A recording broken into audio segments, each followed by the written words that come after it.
In today's video, I'm going to teach you how to create tabs in a Confluence page. If you want a quick way to organize information side by side, the fastest approach is to add a table directly on your Confluence page. I'll show you two simple ways to do that. So you can choose whichever feels most natural while you are editing. Start by opening the page where you want the content to appear. Click in the body of the page so your cursor is active. Now, type /tab. As you type, Confluence shows a small menu of options. From that menu, select Insert Table, a grid picker appears. Move your mouse across the grid to choose exactly how many rows and columns you want. You'll see the size update as you hover. For example, 2 by 3 or 3 by 4. When it looks right, click once, and your table is inserted instantly into the page. Here is a quick tip.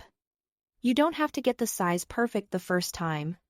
It's often easiest to start small and add rows or columns later as your content grows.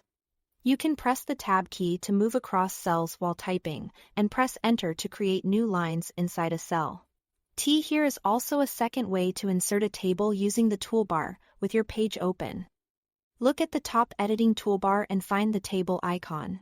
Click the small down arrow next to it to open the same grid picker. Just like before, drag across the grid to select your desired number of rows and columns.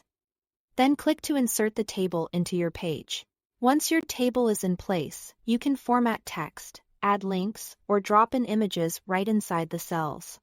If a column feels too tight, hover near the column boundary until you see the resize handle.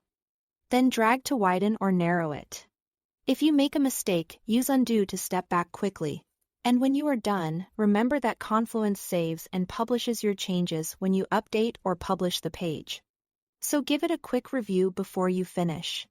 If you plan to use the top row as a header, apply bold text for clarity, and consider center aligning headings so they're easy to scan. You can also right-size cells as you go. Confluence will adjust the layout to fit your content on both desktop and mobile. That's all there is to it. Thanks for watching.